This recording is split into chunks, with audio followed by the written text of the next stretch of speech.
Hi-ho adventurers.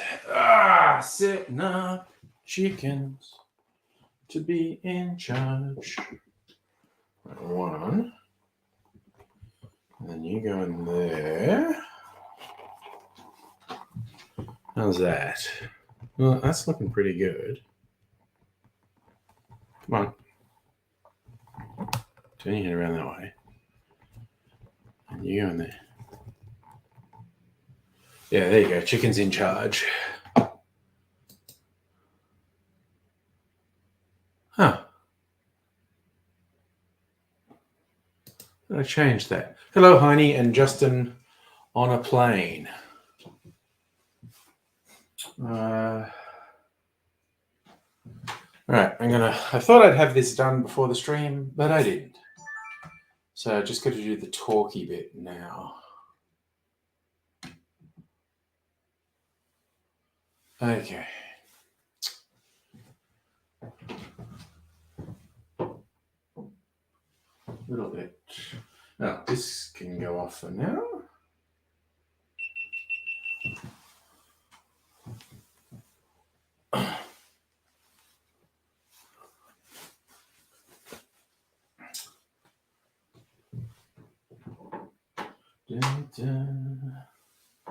Okay, let's go. Double check. Does that look right? Kind of looks right. Okay.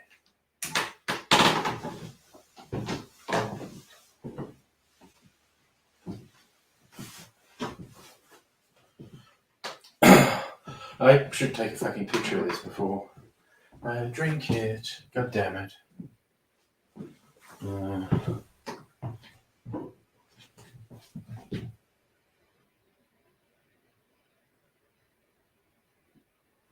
That'll do. Can he be fucked? Do any more than that? Okay.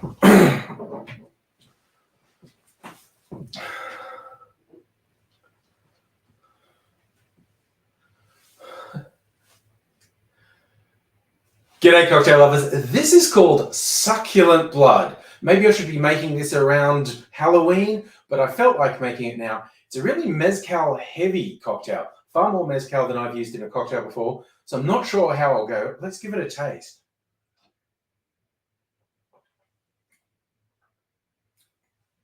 That orange is balancing out the mezcal. It's like barbecue meat that's got an orange glaze on it. It's pretty good. Here's how we make it. In our shaker, put 2 ounces or 60 mils of mezcal, and then 1 ounce or 30 mils of blood orange juice. Then going to do about 1/4 of an ounce, 7.5 mils of a cinnamon sugar syrup. And then we're just going to do a bar spoon, around 5 mils of falernum. And again, a bar spoon or 5 mils, this time of lime juice. Add ice to the shaker, shake that good and hard for 10 to 15 seconds to chill and dilute the drink, and then strain it into a chilled Nicanora glass.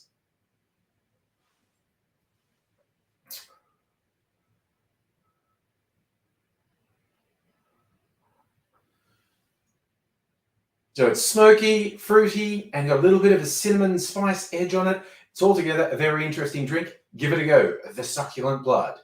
Cheers. Okay, well that was okay. I did that in one take. Even though there was faffing around, Hitman creations, I'm just about to sit down. Stand down, Margaret, stand down, please. Stand down, Margaret.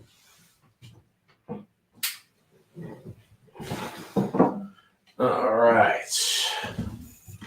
Let's move these things out of the way, and I can sit down. And maybe get the chickens out of the way.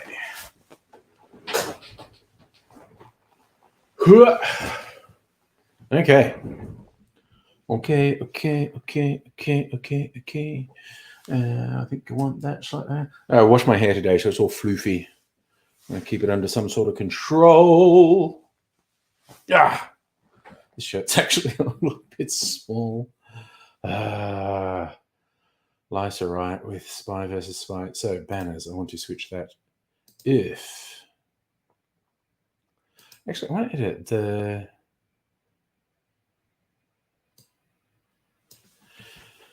Chickens are in charge. There we go. Save. Okay, maybe you didn't save that last time. Was not still there? No, I'm just going to use up the last of this orange as garnish, actually. When will I do... no, this... You know what? I might save that last bit for Tuesday. What the hell? What the hell? Oh, nice! Justin, posting pics from the flight. Magic of technology. Gotta love connecting to the internet from a flight. Not that long ago, it was hard enough to connect from home.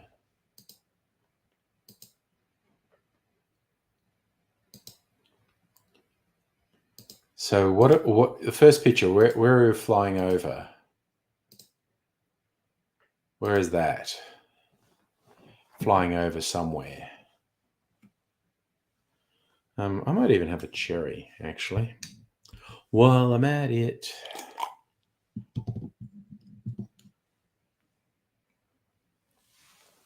Because I'm a special boy who deserves a cherry.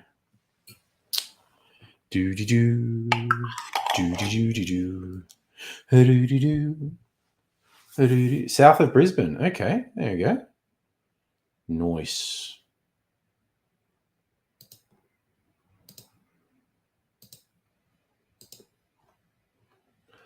Love to see it. A little bit of technology in action.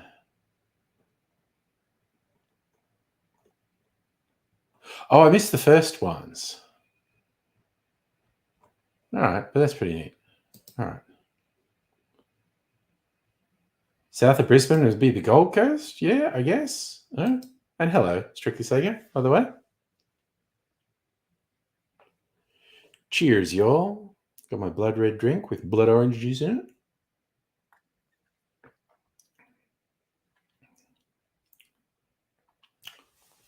And that's pretty good.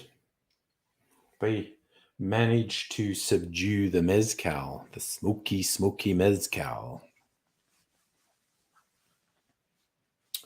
Do-do-do-do-do.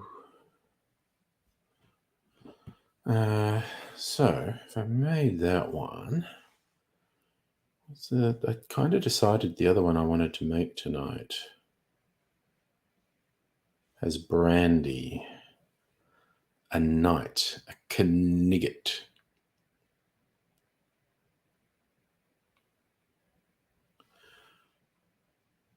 Wait, I'm trying to work out, did I just do something wacko there? Huh. I did. That was weird of me. Okay. I had the wrong bottle out, but that's fine. I need to get my green chartreuse out next time.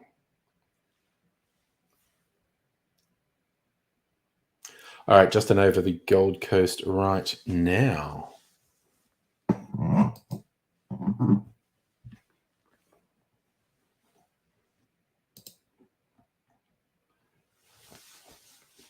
Oh, sorry, okay. Justin's flight is... We're stalking Justin. There he is. He's over Rathdowney. A few other planes around. I'll go premium to move ads. Okay. Suck my balls. I've got relatives in Casino. There you go. You're going to be flying over my relatives. Well, there you go. Huh. There we go. Watching the live stream from a plane. That's wacky.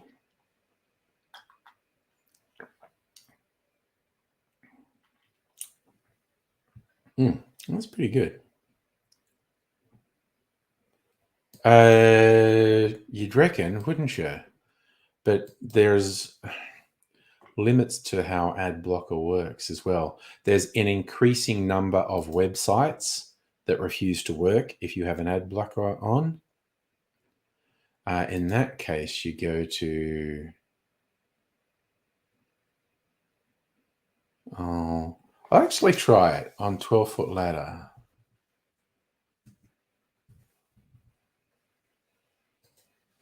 Foot ladder. Let's try that just for a hoot. If this works on 12-foot ladder. Yeah, it's blocked.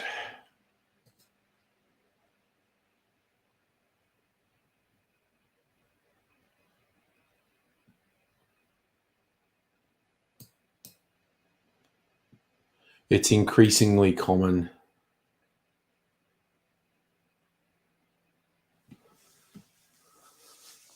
Oh, yes, I know it's legal, Justin. And yes, that's also true. Musical Aviator. It's been on the stream from a plane before.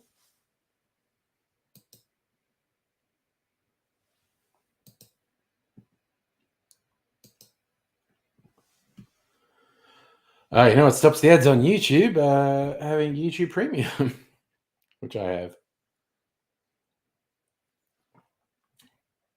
Yeah, it's just an increasing number of websites are blocking you if you use ad blocker. So it's funny, my work laptop has ad blocker on by default and I can't switch it off as a security measure. And so I'll be trying to follow some links on my work laptop and I won't be able to because of the ad blocker. I was like, oh, okay, fair enough. I guess I don't get to see that site. That's just the way it goes. Oh, yeah, that's right. You did on a private plane. Yes.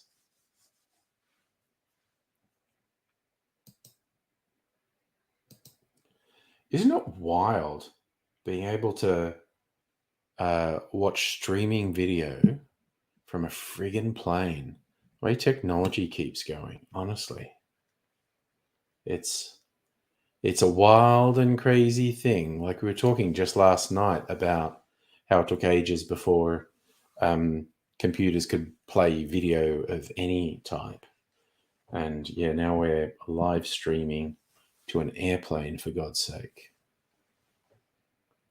All right, you were going purely off the phone service when you're in the plane. Cut out over the middle of Port Phillip Bay. Surprisingly few people with phones in the middle of Port Phillip Bay, I guess. Why don't they build a tower in the middle of Port Phillip Bay? These are the questions that we want answered. We, the people, want a big old phone tower right in the middle of Port Phillip Bay.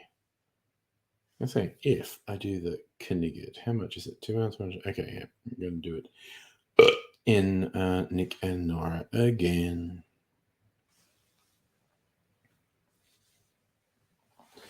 In Factamundo, move those things into there. And I am just going to reuse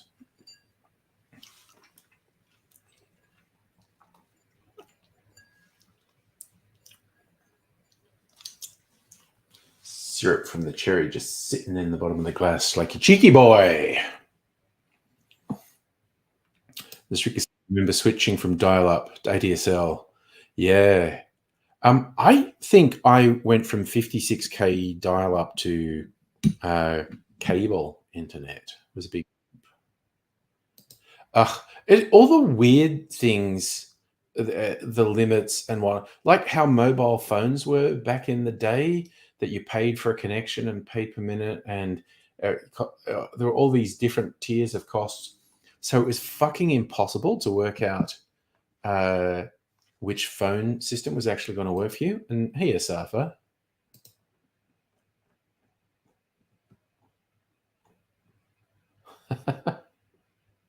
Sorry, I did just want to share this one. A slow shutter speed picture from Justin on the plane. A few light trails. It's like special effects.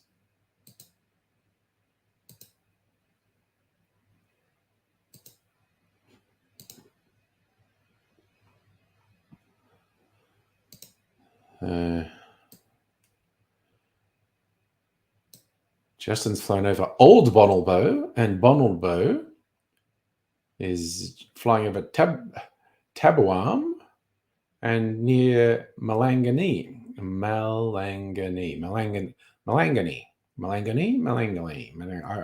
knows how they pronounce it there? I think you're going to currently be flying over a big unpopulated area for quite a while. You've flown over a few towns, and I think you're not going to fly over any towns for a while, if the map's telling the truth. So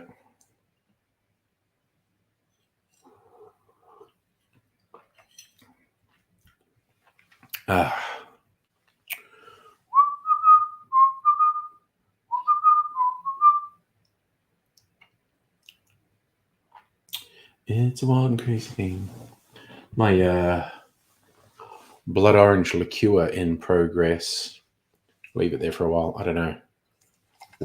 Couple weeks. How patient am I going to be? Let's just shake it once a day.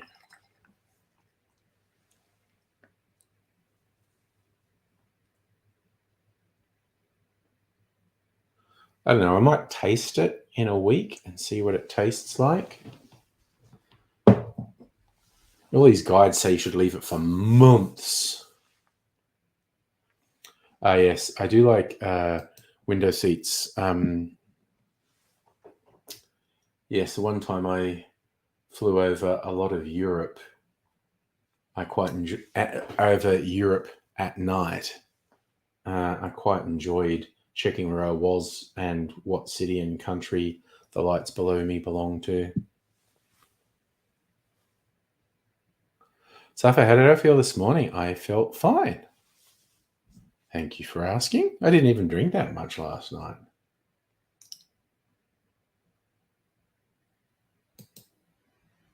Yes, Justin. Maybe you'll fly over the cinema. Oh, sorry, talking about the Gran Turismo movie. Heine's not going to go see it. It seems very silly for those who are unfamiliar with it. The concept, and they're trying to say that somehow there was a real story where something similar happened. There was basically a competition for all the young fellas who were good at the racing game Gran Turismo to actually get trained to drive an actual real race car. And I have no idea what inspired it, but I dare say the actual story of someone who was good at the Gran Turismo video game winning some significant race in a real car is absolutely not true.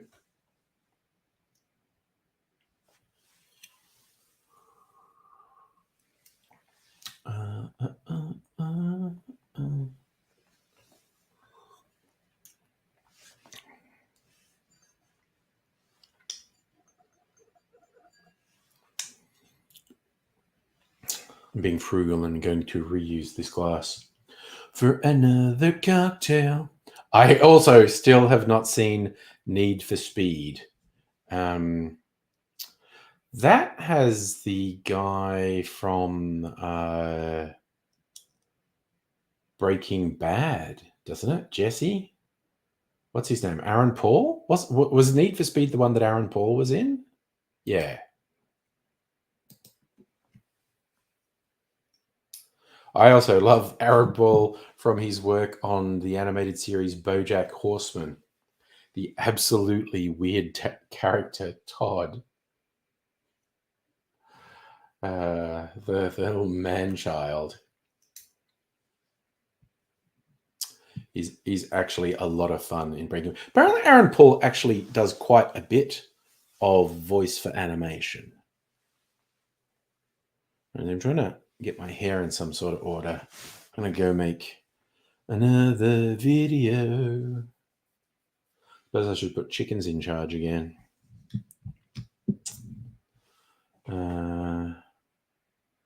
Yeah, maybe I'll just look, because I just want to make 2 videos tonight. So if I make it, then I'm donezo.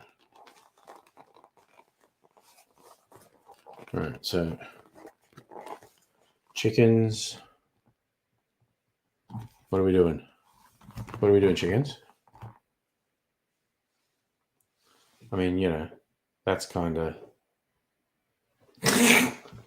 unsettling, really. I'm gonna go over here and get ready. Get ready, because here I come now. Get ready, because here I come. Oh, I should put the banner on as an explanation.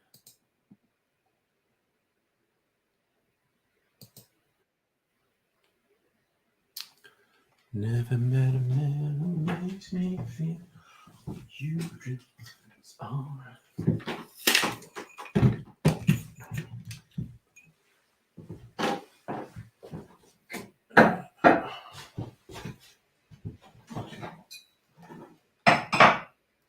Oops, I think I nearly broke a glass then. That's stupid. Do. Get ready. Get ready.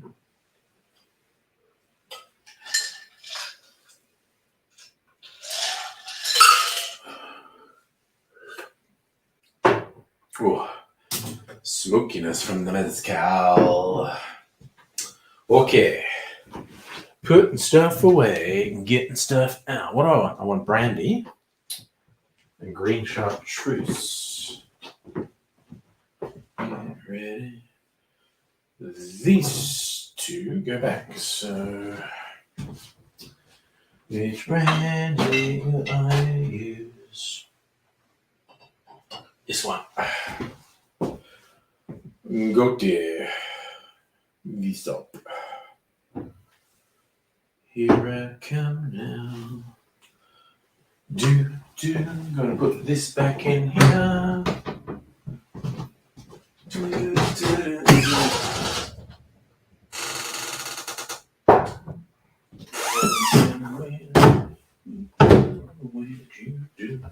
So, green chartreuse. So all the cocktail people are freaking out they won't be able to get, because the monks are reducing how much what they make.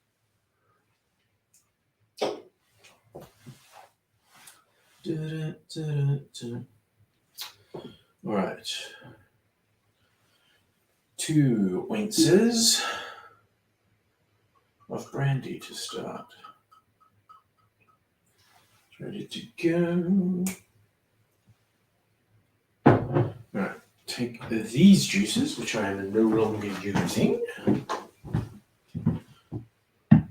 and this juice.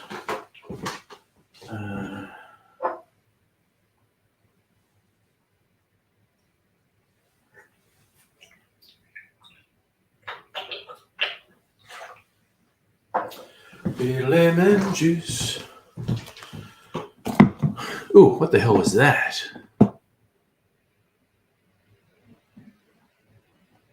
Oh, so weird. What the fuck? What the fuck is this? What the fuck is this doing? Oh, for fuck's sake. Fucking browser. It's like trying to print the screen. Fuck's sake.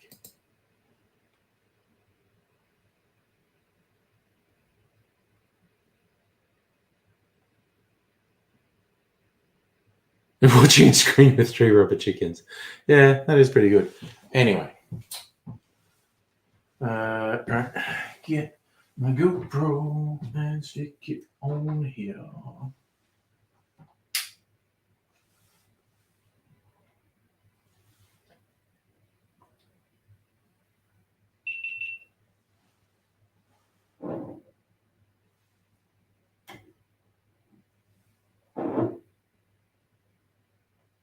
Right.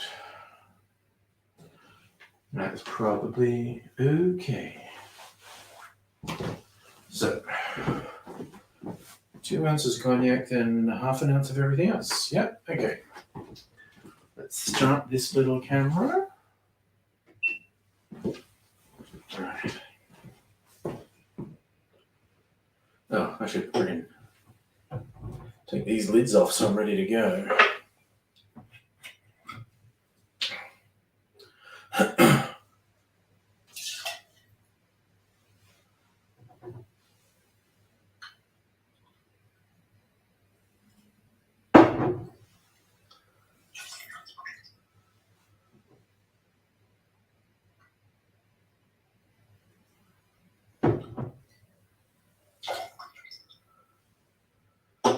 And okay.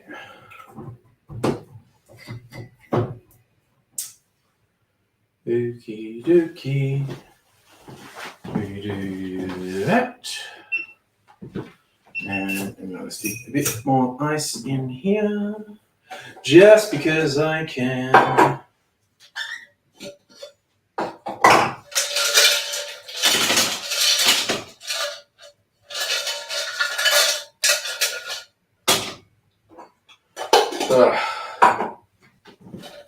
Let's stick ice in there.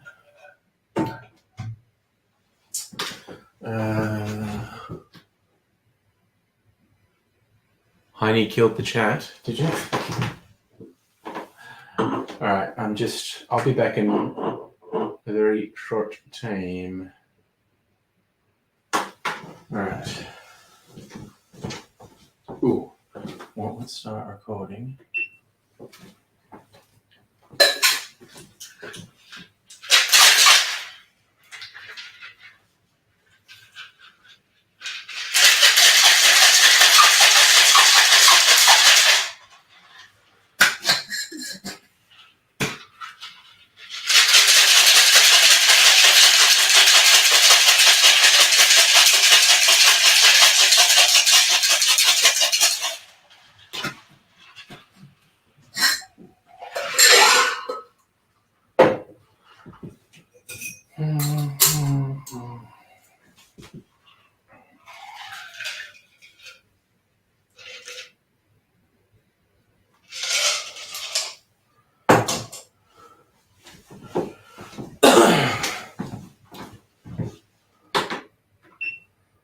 Alright, so it's made.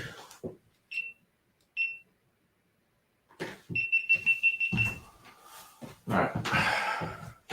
Just going to take your pinky drawer off it.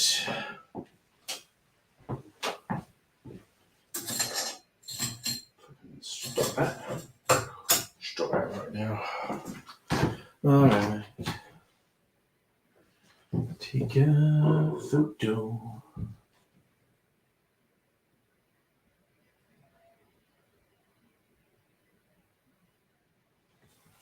That'll do.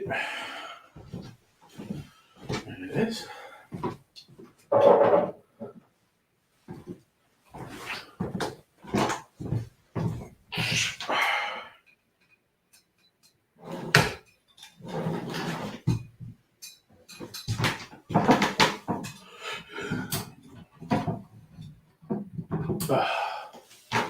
Okay, let's get this quick talky bit and we'll be done. We're getting an ASMR shake. Not everyone likes it, but you know, it is what it is. Okay. Oh my god, I fucking hung the picture. Stupid. Anyway, I'll fix that another time.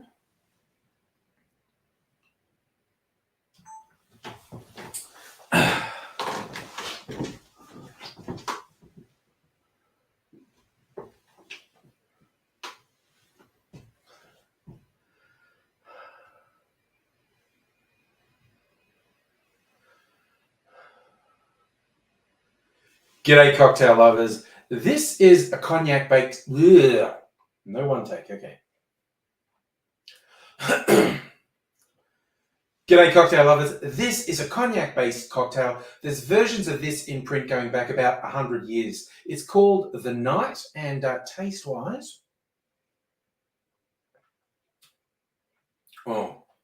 this is a really interesting sour cocktail. There's some elements in here that bring in some really interesting, diverse flavors. Here's how I made it. In a shaker, you put 2 ounces or 60 mils of the brandy of your choice, then half an ounce or 15 mils of an orange liqueur, then half an ounce or 15 mils of green chartreuse, and finally half an ounce or 15 mils of lemon juice.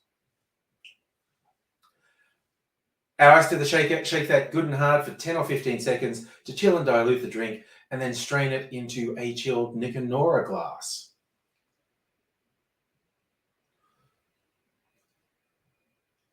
What's most interesting about this one to me, there's only a small amount of chartreuse compared to the brandy, but those herbal elements come through, complement the brandy, make a very interesting drink. Give it a go. The Night. That will do for that video. We're donezo, and I'm going to sit downzo.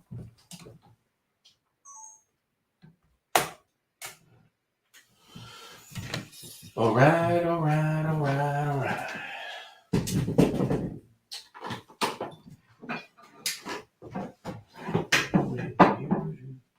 So never met a man it's out of sight. Oh, goodness gracious me. Get that out of the way. Get rid of the banner. All right, now I want to see Justin's food.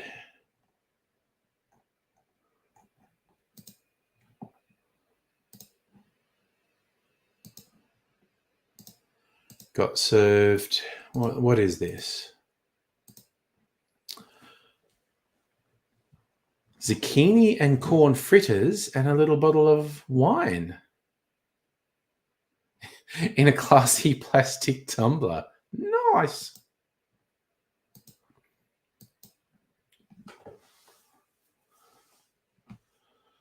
All right, move some stuff out of the way so I don't have an accident with it, because we don't want any accidents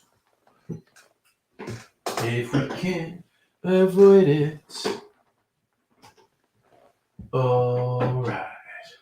I'm just going to do a little. There's always a little bit pools in the shaker after you let it sit for a bit. Just get that precious extra few drops. I mean, from the ice one, that's mostly water, but that won't hurt to chill, dilute the drink. All right, now I'm sitting down, flying over Barnaby Joyce country. Ugh.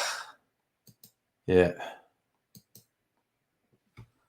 All right, so it's my brandy cocktail.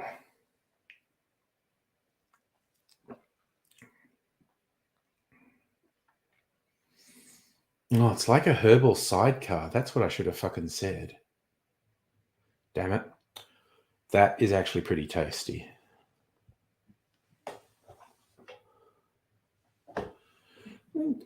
Double check.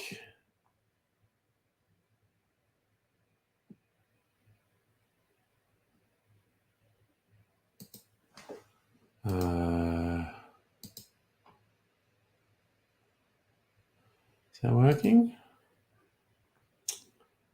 Just going to check a traditional sidecar recipe.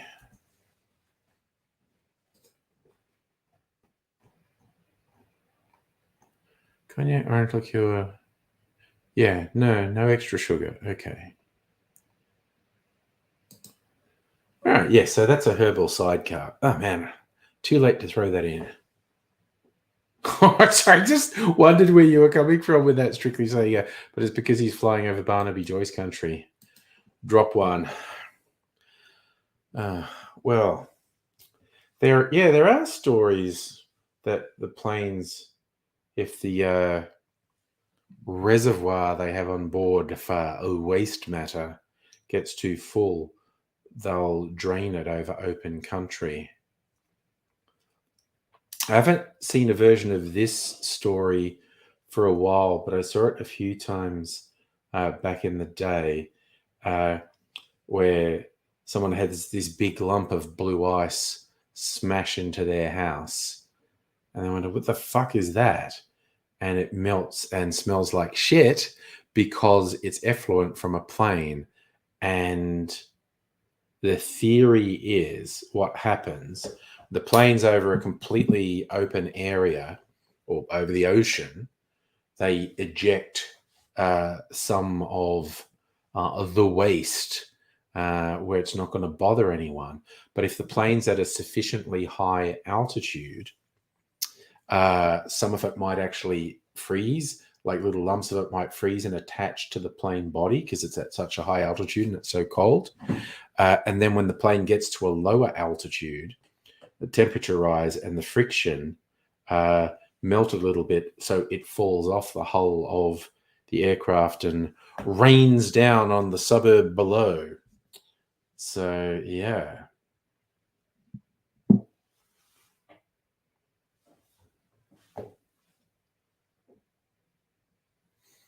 That's a thought, that plane waste might just drop on your house.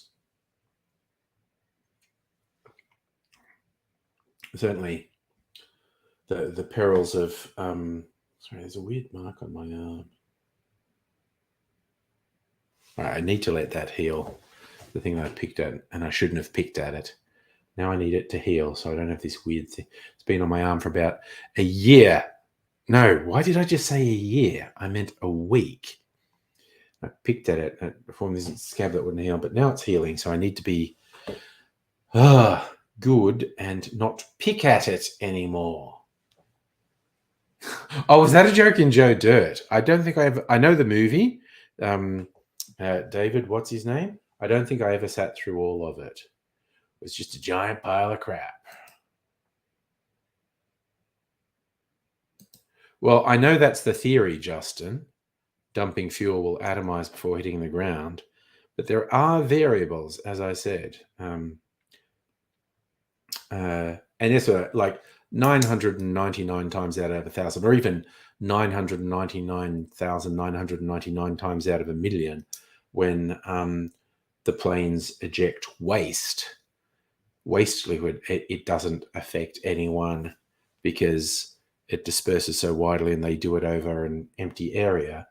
But there are variables that mean something can go wrong. Oh, you're the first one to mention that, Dr. Abigail, and Pat hasn't appeared yet.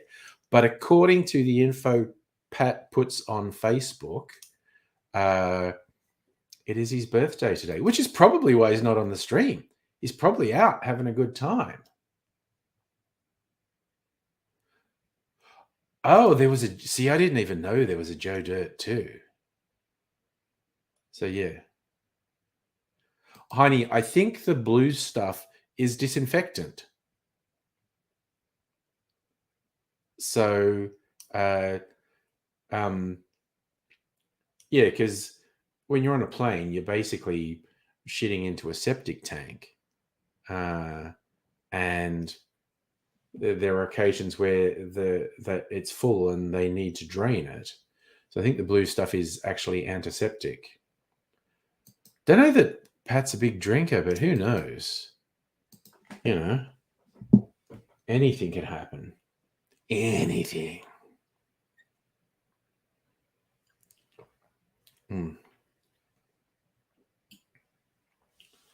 So, oh, Crackle. Yeah. No, I do remember the existence of a service called Crackle. Yes. Don't remember Joe Dirt too. Yeah, it's the same stuff as in Portaloos because the plane is basically a very big Portaloo. Although the actual loos you go into are not big Portaloos, they're small. So I think you missed the discussion, Dr. Abigail. I'm not sure. I was mentioning there were occasionally stories, although I haven't seen one for a while, of people who are under the flight path in suburbs that are under the flight path, having a sort of big, what looks like a big blue piece of ice smash into their house. And they're wondering, what the fuck is that? And it melts and smells like shit. And the theory is that a plane has done the thing of emptying its waste, some of its waste, which over an open area disperses no drama, but they do it at a really high altitude, and it's so high that some of it freezes to the body of the plane, and you just got like lumps of it frozen to the body of the plane. And so when the plane descends, combination of warming up and the friction melt those bits of ice on the body of the plane a bit, and it falls off. Well, there you go. The 9/11 documentary said a bunch of planes had to dump fuel and land in remote parts of Canada. There you go. I thought you were going to say you learned from watching a 9/11 documentary called Loose Change that it was an inside job. There's yeah. Sorry, I'm just going to start saying stupid things about conspiracy idiots now. There's a fucking video someone shared on Twitter today. I saw it. One of the chief cookers from the very dangerous reactionary fuckwits who were exploiting people's unrest with lockdowns to have those protests that, lordy, call me surprised, got overtaken by Nazis. They posted this video going like, not conspiracy theorists, we're rational theorists, because what we say is rational. And it's just like, you're hurting my brain. Shut the fuck up. TV show The Traitors. Never heard of it. Also, I just sound like some sort of hipster douche when I say this, but it's a simple statement of fact. I probably have not watched a broadcast on commercial TV, commercial network TV for more than a decade. Oh, I don't know. Might have been a sport thing, like Mrs. Angry will occasionally like watch Olympics or something, so it might have been that. But as for actually watching a show, I don't believe I've watched a show on commercial broadcast TV for like a decade. I did watch one show on the streaming service for an Australian network. It was Resident Alien, which was good, but it was just barely tolerable.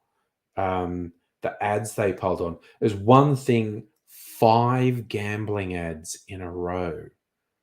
That was a bit much. Ooh, watching out across 110th Street. Sorry, that just straight away the Bobby Womack song in my head. Fucking awesome Motown song. So good. I'm not even particularly a huge fan of Motown. Obviously, there's awesome Motown music. I'm just not hugely into it. But that, you just reminded me of that once. This is on a Quentin Tarantino soundtracks where I know it from. 4 million people watch the soccer. Oh, well, you can watch, the thing is, you can watch the broadcast TV through, cable and streaming. So, variations of that have been around for a little while, Justin. Conspiracies are promulgated by governments to distract from what they're actually doing or from their own incompetence. So, but yes, I wasn't one of them, by the way. Not that I've got anything against, the Matildas. Good on them. Go for it. I've got to stop scratching. I've got an itch on my leg, and I got to stop scratching it because I'll draw blood. Oh, but it feels so good. What, again, bodies, what is that about? That you get an itch that drives you crazy, and it feels good, like just like endorphin producing good when you scratch at it, and to the point where you'll injure yourself. It's ridiculous. A Motown doco, Standing in the Shadows of Motown. Nice. Actually, want to look up that movie.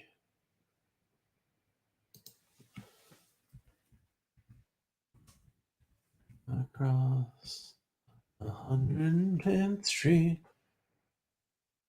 Yeah, so you're watching the 1972 film? Because I'm sure that's the one the Bobby Womack song's on.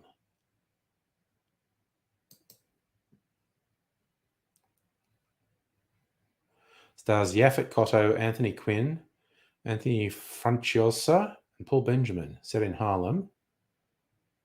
The 110th Street dividing line between Harlem and Central Park. Informal boundary of race and class in 1970s New York City. A heist, murder, and subsequent investigation. Takes inspiration from blaxploitation and film noir. Yes, okay. Features the classic song by Bobby Womack. Such a good song. Oh, okay. I remember talking about the blaxploitation films. A little while back, not that long ago, I watched the original Shaft movie. So much fun. There's one bit where Shaft goes up into his office, which is a couple floors up, not really high up. It's maybe second floor, third floor of this building. But the first time they walk into his office and there's a fucking huge window, it's a Chekhov's gun. As soon as I saw it, I looked, he walked into the office and there's this huge window. And I just went, someone's going through that window. And sure enough, not much later in the movie, there was a fight in Shaft's office and he threw someone through the movie. It was the original Shaft. It was the original Shaft I was watching, Strictly Sega. Yes, this is Suffer. I just gave a spoiler for a 40-year-old movie. No, 50-year-old movie. 45-year-old movie. Very old movie. But no. It was the 70s Shaft, the very first one. And I love that they basically telegraphed just with a shot, like, hey, notice how big that fucking window behind him is? Be great to throw someone out it. And sure enough, they threw someone out it. Ooh, I don't know that one. An Isaac Hayes film called Truck Turner. Okay.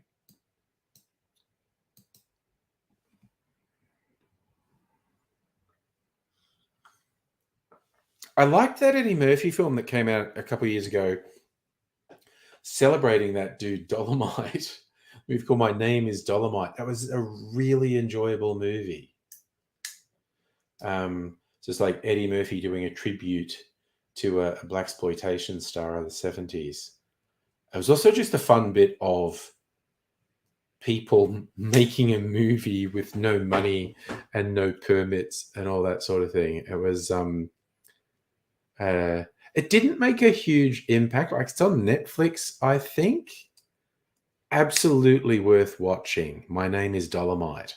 Because apparently it's mostly true. Like, the way these guys made these films, and they had no fucking idea what they were doing. But they ended up making a film that people loved. It's just, and unironically, I think people were just mad into it. Like, you watch it and go, you're watching what they're doing, and man, this is so camp. But apparently, people just unironically loved the movie Dolomite. Yes, and he really got his jokes from crackheads. I'm sorry. Out of context, Dr. Abigail. I'm trying to work out, is Chubby Rain just your description of the rain, or is that a blaxploitation actor or a blaxploitation film? Could be anything. Oh, sorry, I wondered what you were saying too. Chubby Rain was in Bowfinger, which was a comedy. Man, that was like about 10 years ago now, wasn't it? Eddie Murphy and Steve Martin, very much inspired by the blaxploitation stuff.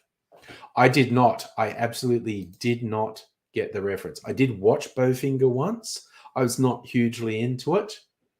But yep, I will throw out as a recommendation. My Name is Dolomite. It was just good light fun. Ooh, Justin coming near Sydney before turning towards Canberra.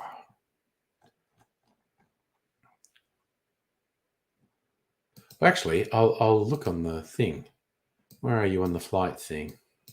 I haven't looked at it for a while. Oh yeah, you are. You're just passing. Well, you're a ways away from it, but you've just passed Newcastle. You'll be going past Gosford in a while. I love these town names: Wollombi, Yango, Buckety, Yarramalong, Sundi Mound, Susan Park. Oh, there's a St Albans in New South Wales. Okay, there's Wiseman's Ferry. Never Fail. Never Fail is such a good name for a place. You know, Gosford, Woy Woy, and Terrigal. Boxhead. I didn't know there was a place called Boxhead. Yeah, it actually looks like you're heading straight for Sydney. Sorry, I'll show what I'm talking about actually. Where are we? So the flight tracker. So there's Justin's plane. He's coming towards Gosford, but then Sydney straight down there. So he's pointing straight at Sydney at the moment. So, yeah, I guess, I mean, Eddie Murphy's kind of at the point where you just do whatever he wants. Just like, you know,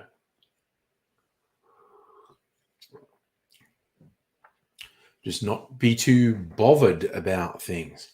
What I need to do, I need to go and get a bit of ice and some soda water, I think. Forgot to bring any soda water in here with me. So I might do that. Go and get some soda water. Norbit, I also think I watched and wasn't really into. Oh, okay, you're saying it's as bad as Jack and Jill. Okay, that's probably why I don't remember Norbit, because it wasn't very good. I don't think I made the mistake of watching Jack and Jill.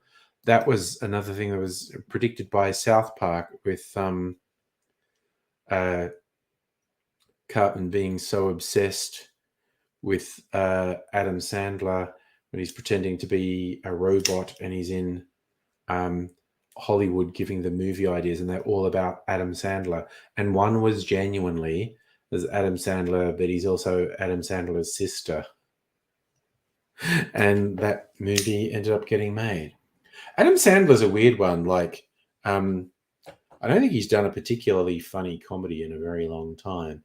But you look at his career and it's like, it's almost like once a decade or so, he does a really good quality drama or dramedy, things like Punch Drunk Love. And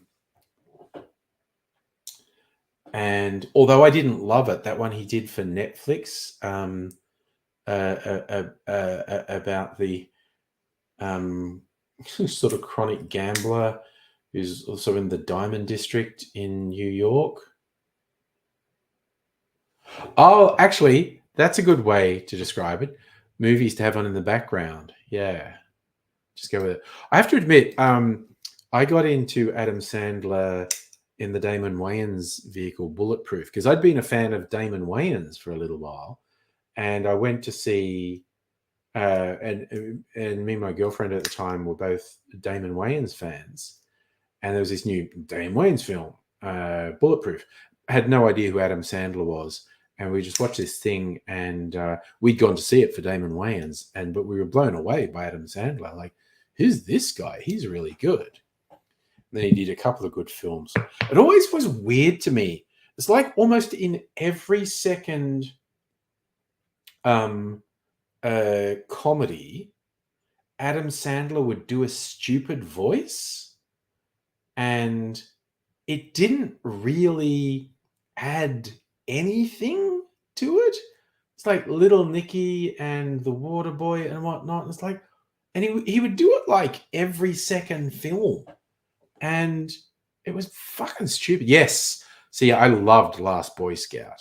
Great movie with Bruce Willis. I really enjoyed it.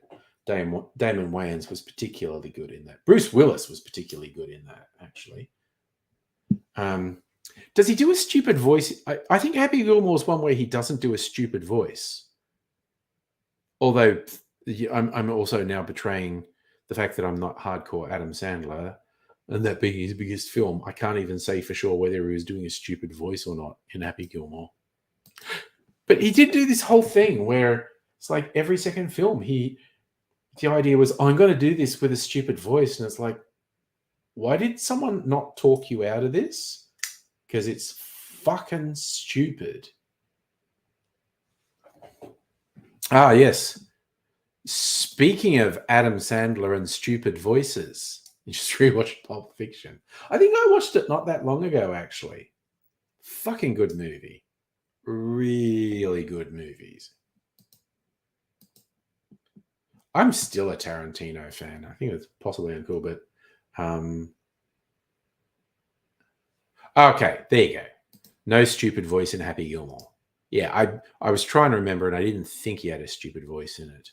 And that was the golf one, and the one where he had to go back and do school. I don't think he did a stupid voice in that, but it's kind of like, fucking hell. It's like every second movie, it's just, I'm going to do a stupid voice. No, don't, Adam. Why the fuck are you doing that?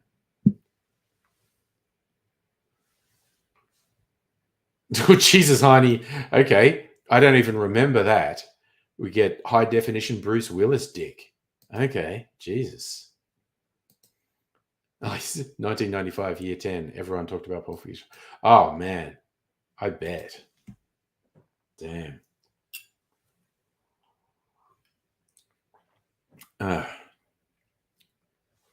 Billy Madison was the school one, and I don't think he did a stupid voice in Billy Madison either, but there's... Yeah, Waterboy was stupid voice. Kind of with justification. Waterboy, he was playing a dude with a developmental disability, but it still wasn't necessary. But the one that I remember, like, thinking, what the fuck are you doing, was Little Nicky. And I was just like, why are you doing this stupid fucking voice? Why do you do this? Damn. Well, see, Justin, over Sydney, but no sign of civilization. That's because you're over Sydney. Zing!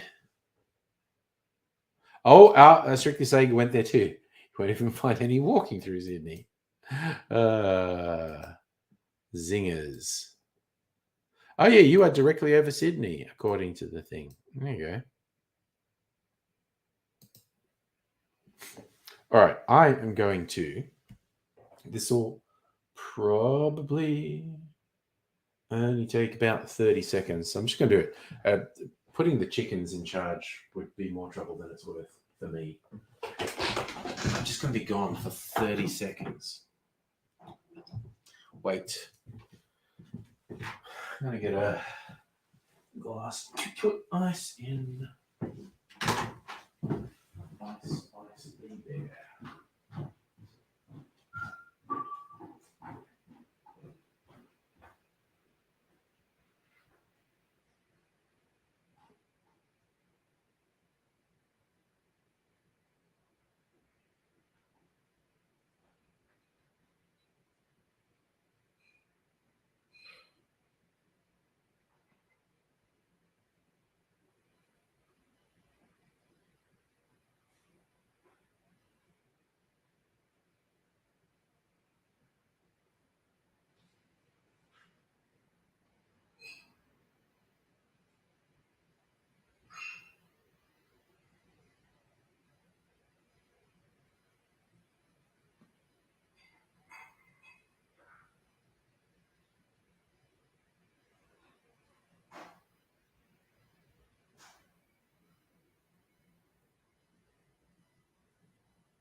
Okay, and I'm back.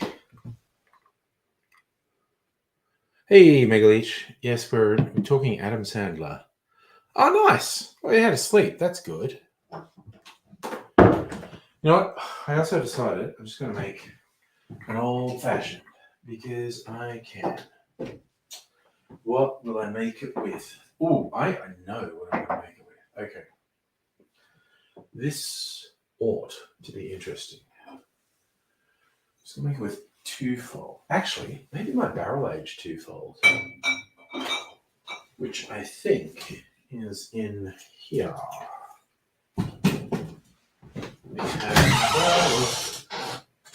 Yep, there it is. Right. Cocktail barrel finished twofold, and this spiced rum. Right, I'm getting creative because I'm a fancy boy. All right, a little bit of my elaborate sugar syrup. Just a little bit.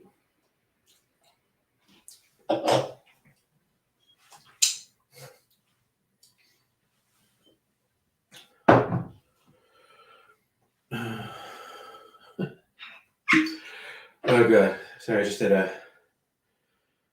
memory of a couple things. We've been talking about movies and Bruce Willis, and I just remember that Lonely Island song, "Jizzed in My Pants."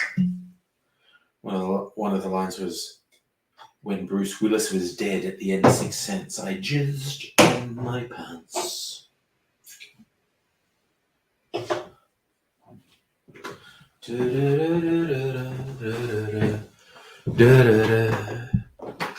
And some bitters, maybe my whiskey. No, those are Japanese bitters. Oh, looks like I'm doing. Oh no, whiskey bitters are here.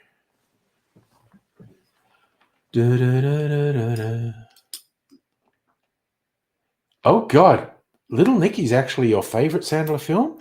Drove me up the wall, the stupid voice he used there. I'd probably go Punch Drunk Love.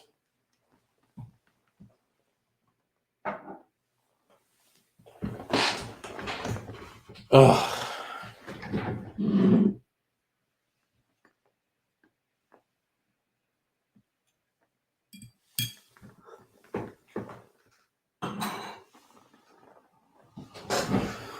I just that randomly, Justin Gay. That's the little-known Adam Sandler film, South of Campbelltown.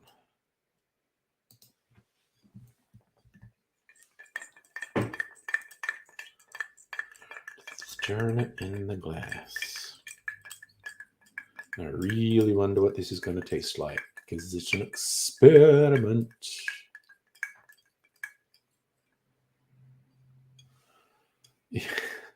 Love the premise of Devil's Son being sent back to Earth to catch his brothers. Yeah, again, story-wise, might have been great. All I remember is how fucking annoying and pointless and just straight up stupid the stupid voice was.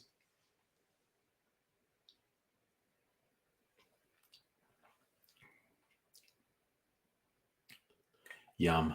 Okay. What's that? That was Big Daddy? That had some funny stuff in it. It's like he has to increase in maturity to look after a kid.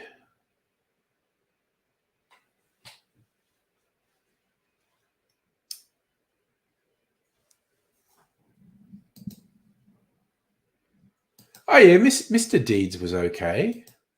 It was a sort of soppy rom-com in the end, but it was okay.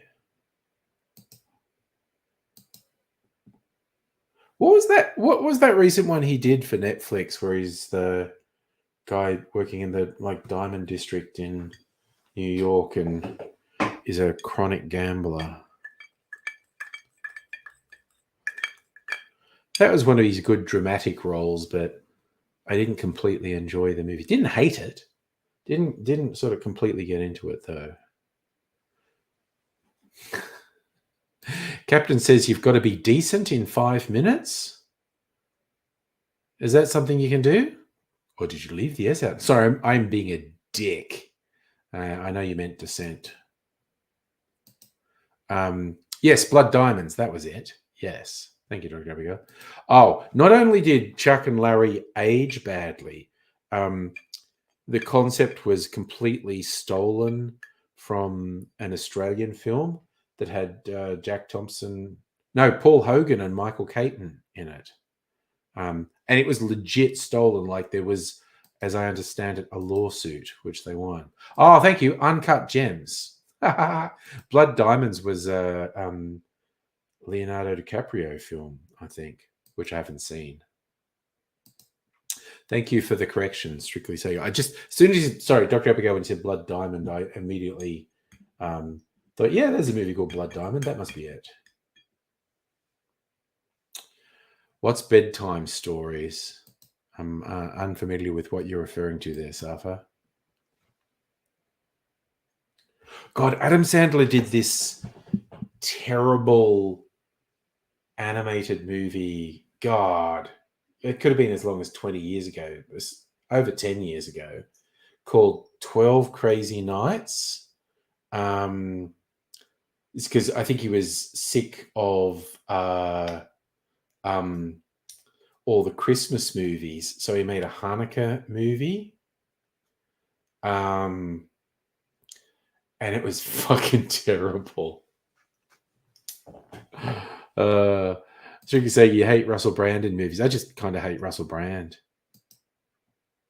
Like, his head is so far up his own arsehole. So again, because Russell Brand is not unintelligent. He does say and do stupid things, though. Hey, Lemonheads, how you doing? Well, Uncut Penis is definitely not an Adam Sandler film. See what I did there?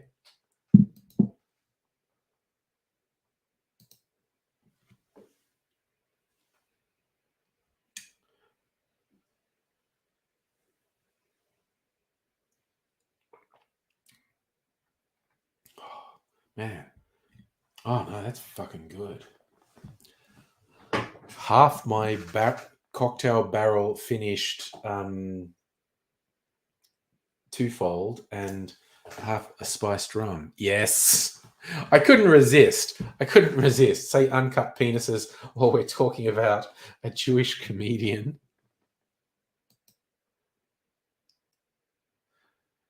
Yeah, Safa, you're right. Russell Brand doesn't make movies anymore. Russell Brand does weird fucking podcasts where half the time he will actually say something vaguely intelligent or worthwhile, and the other half of the time he will just say such stupid shit.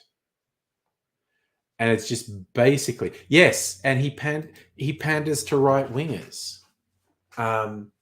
He's like, I know he does a lot of yoga, but the depth to which he has shoved his head up his own asshole is astonishing. I don't know how much yoga you have to do to be able to contort like he does. Oh, they're probably going to make you switch off your internet in a second, Justin. If you're landing. Do they still do that? I don't know. I haven't flown in forever. Literally don't remember the last time I flew anywhere. So me with my old man brain, that means it was more than 2 weeks ago that I flew anywhere. Oh, yeah, he does, Dr. Abigail. I have no idea if you just haven't kept up with him or if you're being ironic, but he straight up panders to right-wing conspiracy fuckwits because there's huge amounts of money in it. He doesn't limit himself to that, but he absolutely does it. Like, he's utterly reprehensible.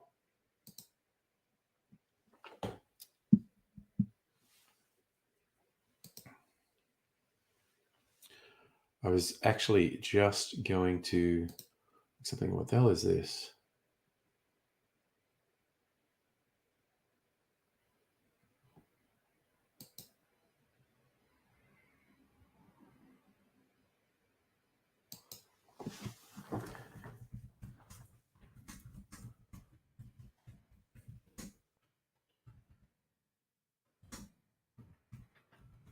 All right.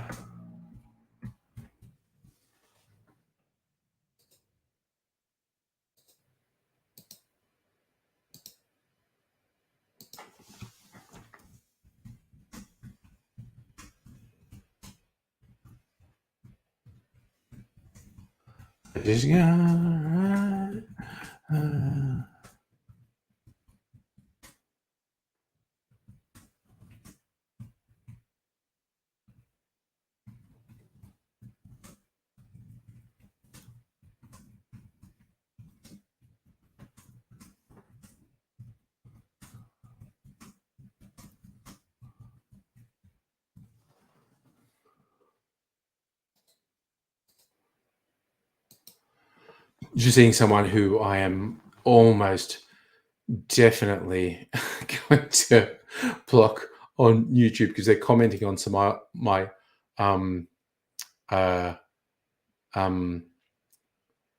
old videos, and they are definitely not going to shut the fuck up, and they are definitely going to be an annoying fuckwit. So I will. It's one of those funny things where it's just like, there's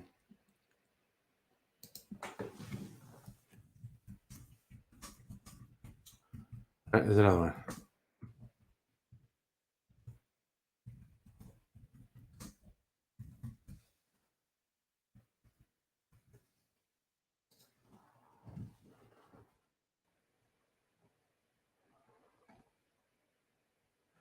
Also, I think I mentioned this in another stream. I had a little surge of the weird racist fuckwits still obsessing about the Rings of Power. And again, they're not talking about the Rings of Power because of poor adaptation. They are just really gross, racist weirdos. 69 feature films. Nice. That also doesn't sound right. I'm just saying it. Yes, he was the target, and he was left-wing hippie-ish, but like so many of the hippies, he's just slid to the right. He's gotten conspiratorial, and left-wing people have told him to shut the fuck up, and right-wing people have gone, yeah, Russell, preach truth, and he's just fucking gone for it. Okay. What are we doing? So yeah, Russell Brand has just devolved into head up his ass conspiratorial horseshit. Actually, see if I can find something. Russell Brand. No, not Russell Coit.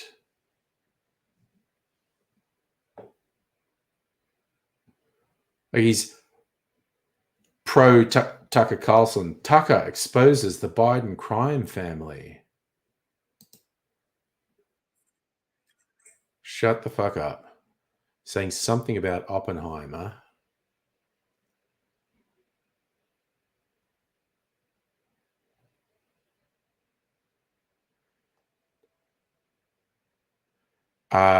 He's saying there's conspiracies about Trump getting charged.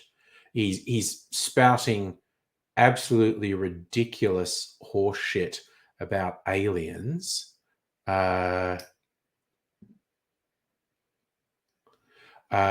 He's prominently featuring really gross right wingers. Some of you will have heard of, some you won't.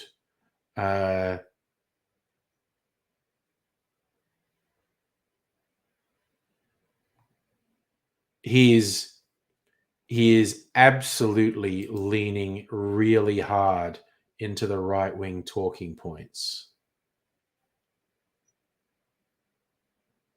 Oh, there you go. He was in Bedtime Stories with Adam Sandler. I haven't seen that one. Oh, Strictly Sega posted a link on the Discord. Russell Brand's descent into conspiracy. It's not just conspiracy politics, though. He actively, aggressively panders to the right wingers.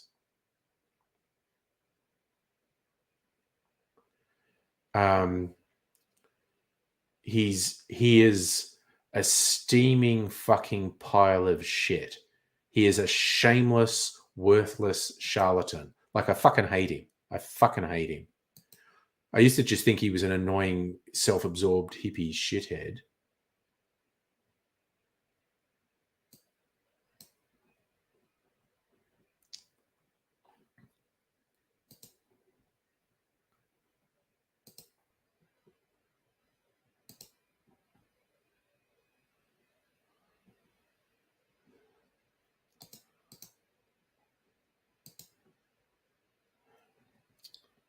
But yeah, no, he's gone from just being annoying and self-absorbed and stupid to being an active scumbag.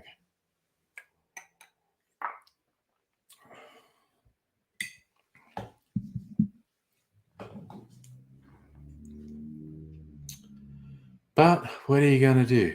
As again, like, you could go back 20 years ago and say Bill Maher was left wing, and now he's so in bed with right wing shitheads.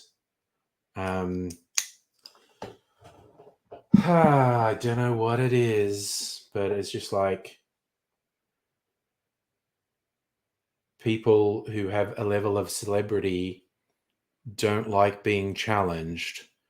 And if they get challenged by one group, but slavishly adored by another group, they lose the ability to look at anything objectively and just going, I'm just going to decide that the people who say I'm right are the smart ones, and the people who say I'm wrong have something wrong with them.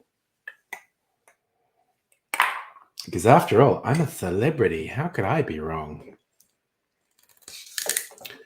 Gonna have some soda water.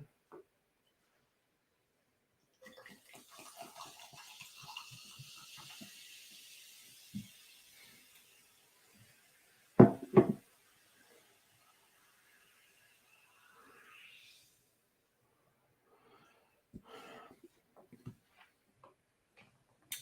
feel like I haven't had this particular soda water for a while, so I'm going to have some.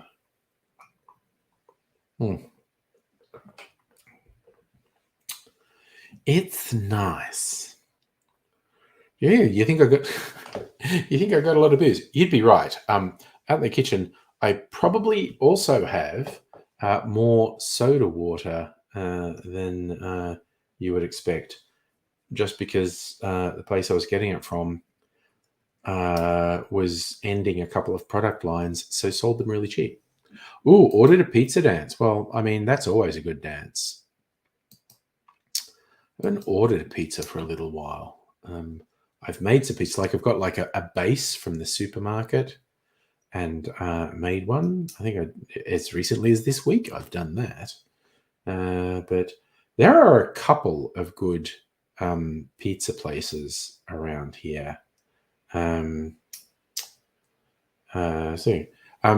yes, Safa, I do like a lemon, lime, and bitters, actually.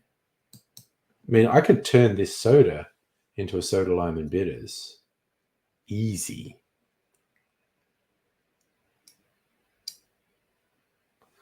Oh, nice. Your Sophie does great homemade pizzas. Yeah, but I mean, I also absolutely, and I mean, just within like a kilometer of my place, there are 3 really good pizza places. And they're all a bit different. So it's down to what mood I'm in, which one I go to. But they're friggin' good. And they're so close. It's nice. Okay, so you know what you've done, Safa? You've made me want to turn this into a lemon, lime, and bitters. I've got lime juice here. What sugar syrup do I have? Because I want a little bit of sugar if we're putting lime juice in. And Angostura bitters, which is the traditional bitters. So we're going to turn this into a lemon, lime, and bitters. It's probably enough bitters. Right. So this is lime juice. Oh, and this is slightly weird sugar syrup to use, but it's the only sugar syrup I've got here. All right. Because normally you use like lime cordial. Just going to sweeten it a little bit with that. I don't know if this is going to work. But sugar syrup just sank right to the bottom. And a bit of lime juice. All right. Let's see if this would actually. Should be one of my stirring things here. Use this spoon. This is not really a traditional lemon, lime, and bitters.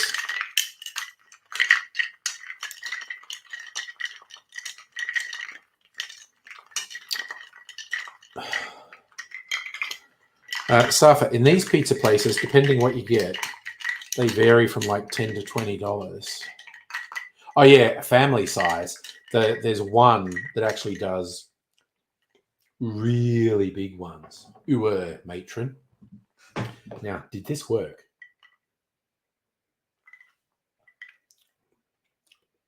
Yep, that's actually pretty good. It's a bit murky because of the sugar syrup I put in it.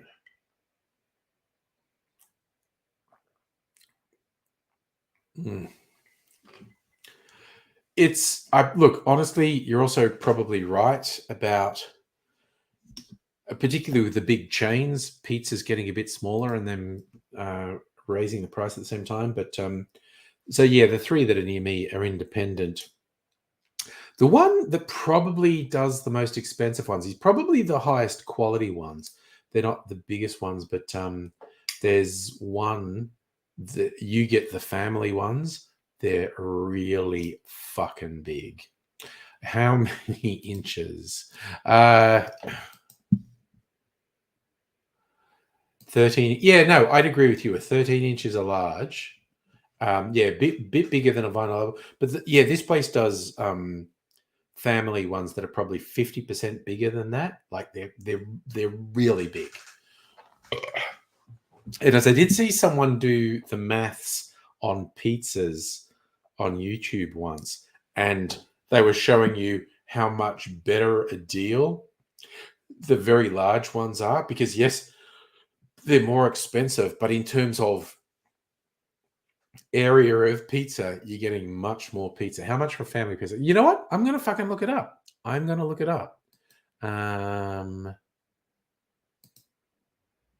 Because I have not committed the prices to memory, believe it or not. All right. What's it? I've forgotten the name of it. Pizza near me.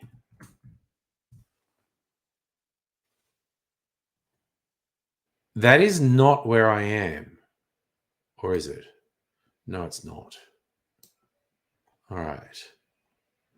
The place that does the really big...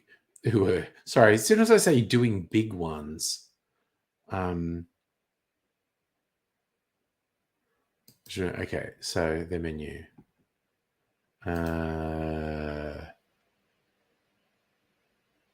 Okay, herb pesto and cheese for $25. But what are the ones with lots of toppings? 25. They're all $25. That's a pretty good deal because they're fucking huge. The large are 20 and the family are 25. Although the gourmet pizzas, the large are 26 and the family are 32. And some of their gourmet pizzas are really good. So $25 to $32, depending what you get on the toppings. But honestly, $25 for the regular pizzas, family size, fucking kicks ass. Pizza shop. There were a couple of pizza shops in Dubbo because pizzas are just popular.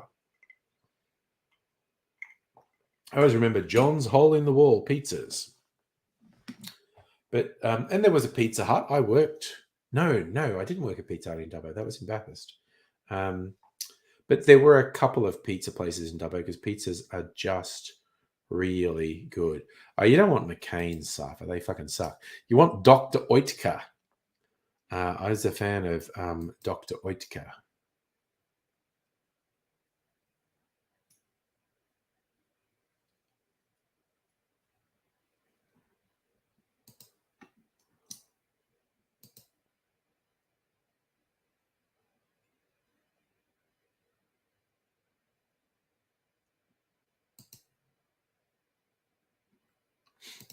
Okay.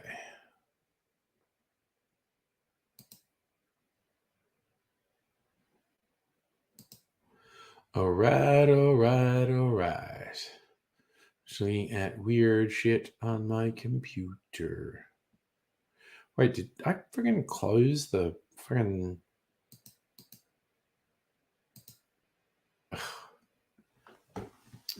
Actually, you know what? I now feel compelled to do because I'm not telling you the names of any of these places, but I'm just telling you the vibe.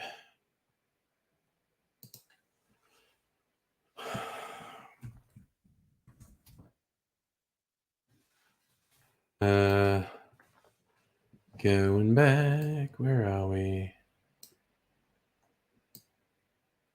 Right, no, okay, that's the one I want.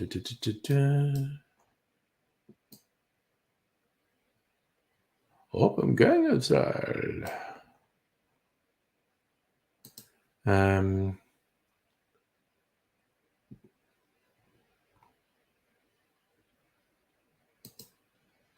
I was just thinking of the guy where it's a bit more expensive just for the size.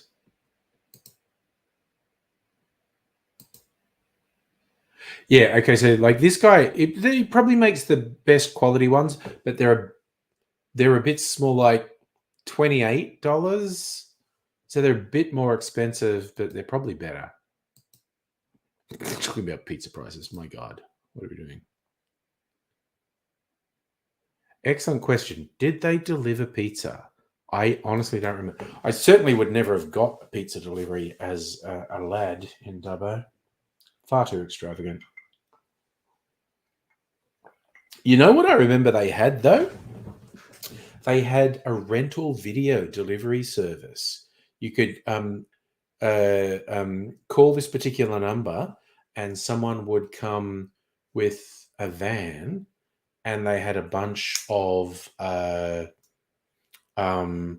like new release videos that you could choose from to rent. So that was the thing that happened in Dubbo. I used that a few times. I forget what it was called, actually, but I certainly used it a few times.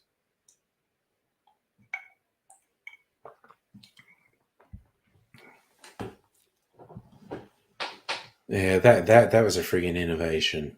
Getting your videos delivered. No, it wasn't pirated VHS. It was proper commercial release VHS. These people had a video store, and a van would actually come to your house, and you got to pick something from the van. It's a whole thing. It was a legit business. Lasted for a while. There you go. So I'm sure that pizza delivery just seems like the original food delivery. That seems like the original food delivery. I'm sure. I can't really quantify it and go, yeah, there was definitely pizza delivery in Dubbo. Seems like there would be, though. That just kind of feels like the food that got delivered, pizza. Now you get everything delivered, but not back in the day. It was just kind of pizza got, and I don't know why that was. Why pizza and why nothing else? So I think these dudes with the vans had a store, but I'm not 100% sure because you're literally asking me to remember something from 40 years ago, and I have trouble remembering last week, and I don't remember the name of it. It wasn't like a big one like Video Easy or anything. It literally just existed in Dubbo.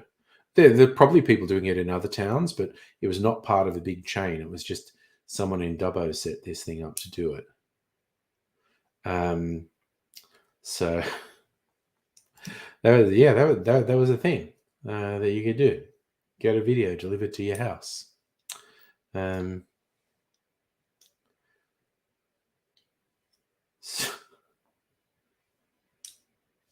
Yeah, it's wild. It's a wild thing. So, weird things from Dubbo. Okay. Oh, I don't think I mentioned. Actually, speaking of Dubbo, we're talking Dubbo. I actually caught up with two dudes I went to school with, who I've not seen since school. Like, so that means the best part of 40 years, because it's a 40-year anniversary for this particular high school this year. And they just messaged me on Facebook, said they were coming to Melbourne for a football game. You want to catch up? And I saw them like once or twice after high school when I was visiting Dubbo, holidays from uni. But yeah, I just like hung out with them on Tuesday night and Saturday afternoon. It was fun. We had fun. We were just like hanging out and doing shit, drinking, obviously. But yeah, that was pretty wild. Someone you haven't hung out with for 40 years. And you just hang out with them. So that was an interesting thing. So I actually went into the city 4 times this week. And I normally once or twice, and this is like including for work. I try to limit going into the city to once or twice a week. And I actually went into the city 4 times this week, which is a bit firkin over the top, quite honestly. So, yeah, it was for work on Monday and work on Tuesday, and also going out with the Dubbo Dude Tuesday night, going over to Dr. Abigail's on Friday for the Friday stream, and then going catching up with the Dubbo Dudes again on Saturday. So honestly, that threw my whole fucking week out of whack. That was that sounds bad. No, I had a good time, but that was quite an unusual week for me. That's what I meant to say. It was an unusual week, not that it was in any way bad, but it was unusual. It honestly, it wasn't that awkward, which was interesting. We were all kind of commenting on it, that we were pretty relaxed and just hanging out. So yeah, this is the whole thing. I love the dude I went out with on Tuesday night, David. I said, okay, let's go to places. I just went to a couple cocktail bars with him. I said, okay, let's meet at this place. Now let's go to this place. Now let's go to this place. Now let's go to this place. And so he's telling everyone on Facebook, I led him astray. And I was like, did I really lead you astray? So yeah, just showing him a few things. And then, yeah, when I caught up with 2 of them on Saturday, had lunch at the Asian Beer Cafe at Melbourne Central. They were neither besties nor randos. They were guys I hung out. Yeah, it was a small school. They were guys I hung out with at high school. Not besties, not randos. So yeah, Crowy and Gemmo. Yeah, is explaining to Mrs. Angry, who is from England, that in Dubbo, your name had an O or an E added to it. Usually just 1 syllable. So if your name was multi-syllables, it was just the first syllable. If your name was only 1 syllable, well and good. But depending what it was, it'd be either O or E. It was like Growy, Gemmo, Meso, Bucko, Gurgo. What's another one? Oh, actually, a variation was Macca. If your name was Mc something, Mackenzie, McDonough, you'd probably get Macca. So there you go. Australian name shortening.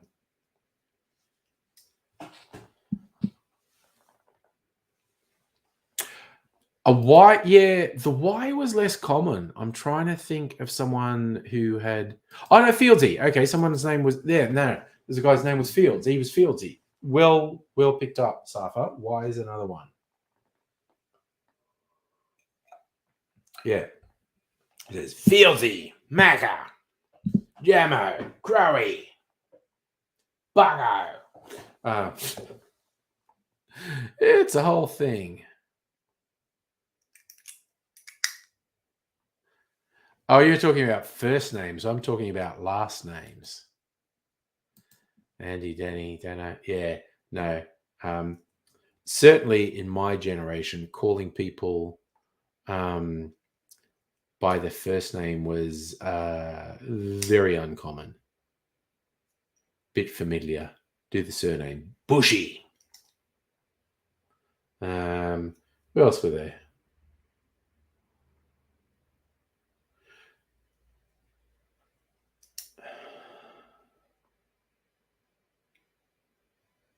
Yeah, sorry. Now I'm just going with friggin' trying to remember various abbreviations of people's names. Or yeah, it was a thing. It was a whole thing. And I also agree, Safa. Most Aussie English is very lazy English, just slurring and talking thing. Use would be hard. Mine would be hard. Go.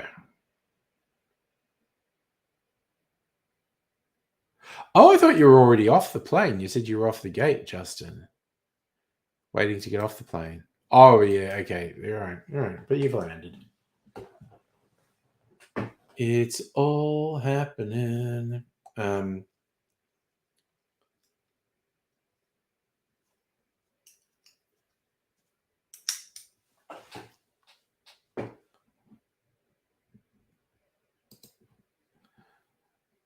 I'm sorry, it just kind of realized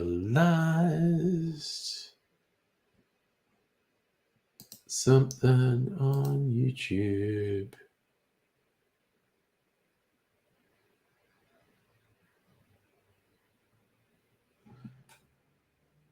Dang it, this is not what I thought I was doing.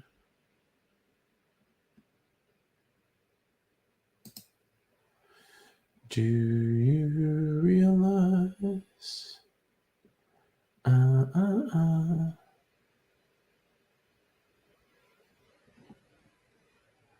Everything. I think I'm all sorts of confused. But that's okay. What am I watching tomorrow night, Safa? Probably. What do we probably watch? Bit more Mandalorian. I think there's at least one episode of Star Trek Strange New Worlds I haven't watched.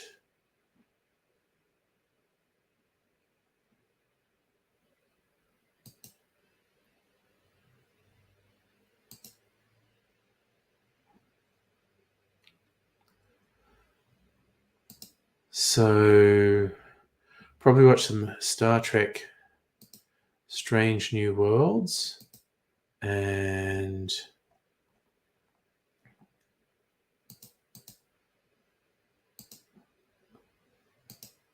a bit more of Mandalorian, I guess.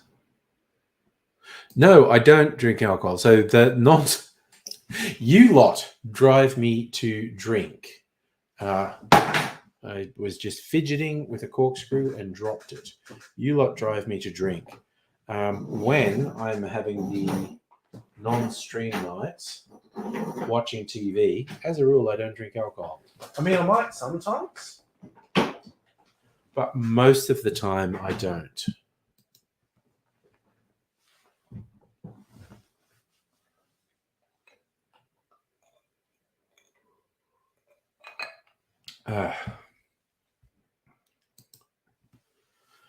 So, I mean, it's going to depend. I mean, like we both like the Helios Road cream liqueur, which I noticed today was running out, and so I ordered some more.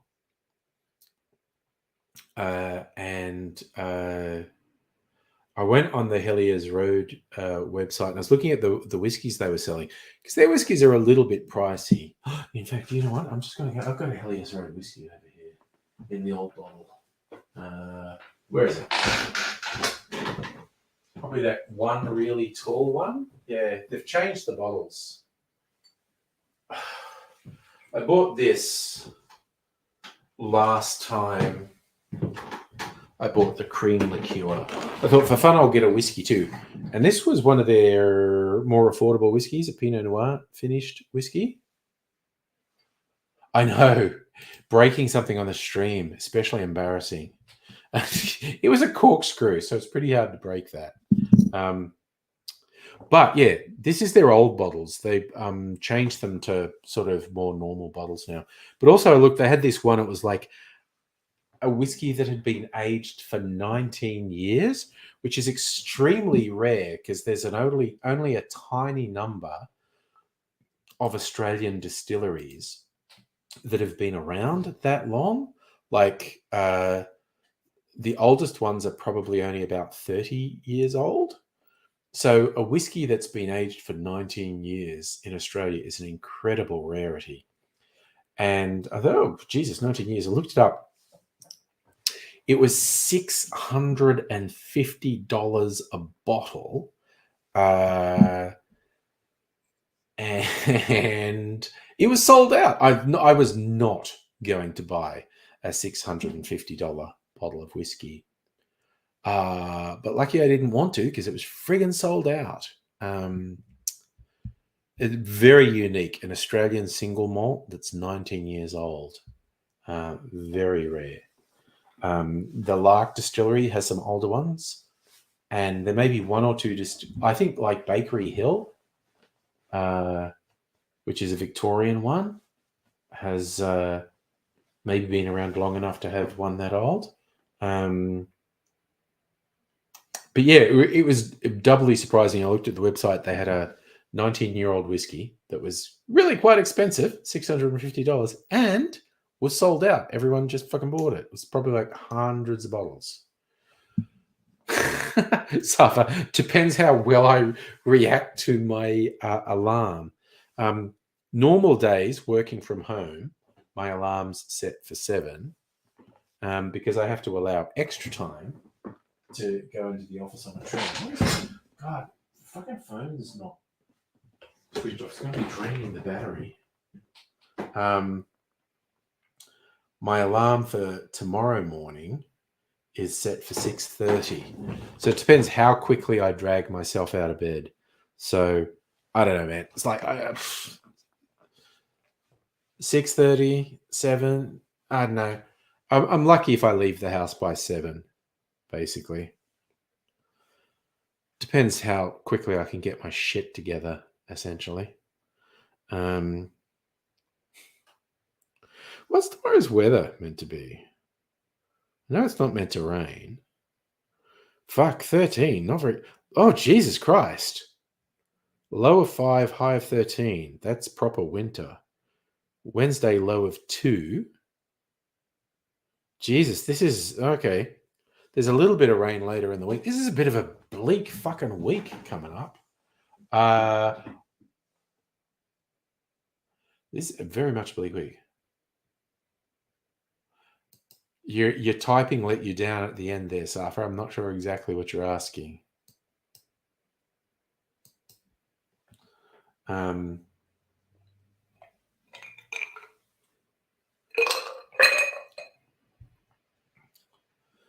Hoofed. So yeah, bleak all week. Anyway, so I'm going into the office tomorrow, and that will probably be it for the week, unless someone comes up with a good reason for me to come in later in the week. Sometimes we'll do Monday and Tuesday, but there's tradie coming around on Tuesday, so got to be here for that. Oh, I usually get up first in the morning, and very much tomorrow, I'll be getting up first early.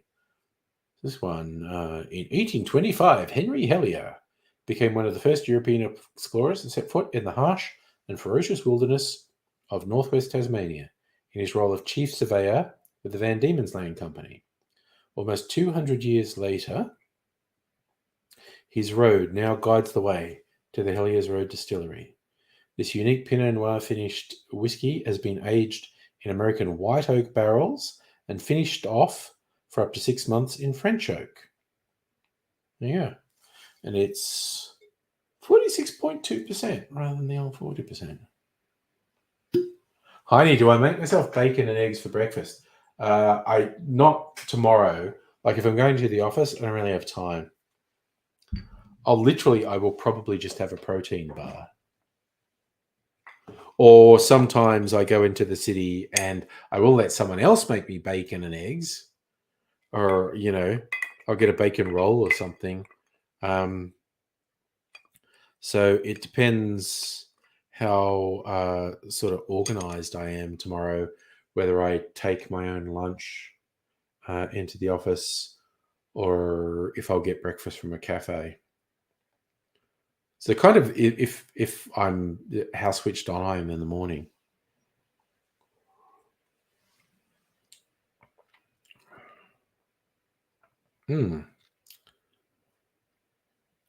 Ooh, that is quite a nice whiskey. What do they say it is? Lemon and orange with a sweet, gentle layer of pepper and spice, delivering a tantalizing single malt experience. Okay. Power of suggestion. I feel like I can get that. Oh, yes, Safa. The thing that makes driving to work expensive is parking. Like $20 a day parking is cheap. So, I mean, the petrol to drive into the city might be less than a tram ticket, but parking is just phenomenally expensive. Seriously, $20 parking in the city is a bargain. So a lot of them are more expensive than that.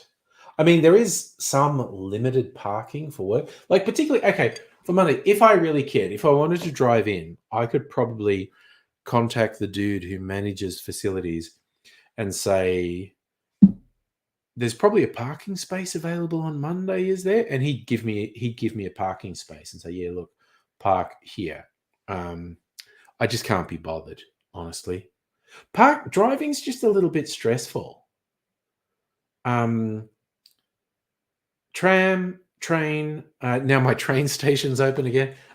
Tram, train. I just put the earbuds in, listen to an audio book, maybe a podcast, maybe music, and just zone out for the trip. It's very low stress. And Safi, yes, I believe there's Wilson's parking in Sydney. Oh man, I think that would have been better if I didn't have it on ice, actually. Say la vie. But that's actually a pretty good whiskey. Justin's at baggage claim. Well, there you go. Your flight lasted about as long as the stream. So, that's an interesting little experience. Just going to have a splash of the... I'm in all seriousness putting a bit of flavor in there that Mrs. Angry will get on the orange peel.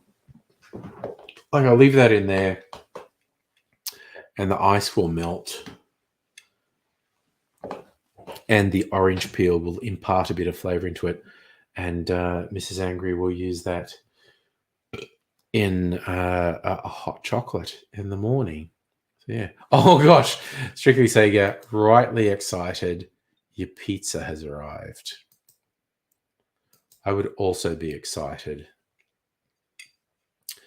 to get a pizza. Actually, I mean, I had... what did I have tonight? Dinner was a cheese and mushroom tortellini. that belongs on ice. That's fucking good. That's my liqueur I made, whiskey and rum liqueur. That's fucking good. That belongs on ice. This, I think, if you want to drink it straight, would be better not on ice. But anyway. Oh, sorry. There was the question there about the sausage, the egg McMuffin. I don't get breakfast from McDonald's. There's like 3 cafes surrounding the building where I work, so I can just choose between them. And yeah, I will. I'll get like an egg and bacon roll or something for breakfast if I go to there. So yeah. It's a whole thing. But oh, okay, yeah, it's much earlier where Strictly Sega is. It's not even 8 o'clock, whereas it's 10 o'clock here. East Coast versus West Coast, baby.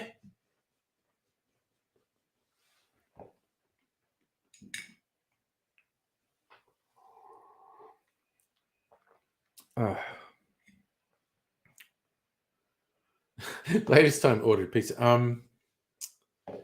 There are some delivery services. You can work it out. Some delivery services will find you food really late. Dude, what's the latest time I've had food? I know place a bleak to your question, Safa, but not completely unrelated. I know places in the city that are serving good food till 3 a.m. You know, that's like on a Thursday, Friday, Saturday night.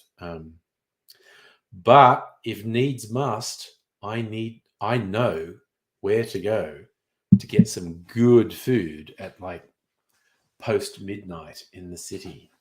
So that's the whole thing. So I didn't used to know that, and then I started going out and doing these things. And yeah, it's like it's not so much pubs but bars. There's a couple of cocktail bars that also do food, and they will do food till 3 a.m. And fucking good food is what I'm saying. So yeah, that's a whole thing. That is.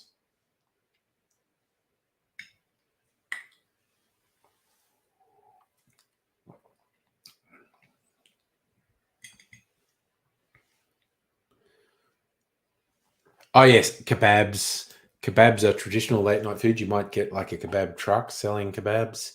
Probably kill you. How late is the cheese? Yeah, I don't know how late the Gin Palace serves the cheese, but Dr. Abigail and I do know that they serve it after midnight. It's all about the licensing, Safa. I know one place that's not the casino's open 24 hours, I think. I know one place that's not the casino that's open till 6 or has a license till 6 a.m. And I've been there. I think, I might not have lasted till 6. I might have gone home at 5.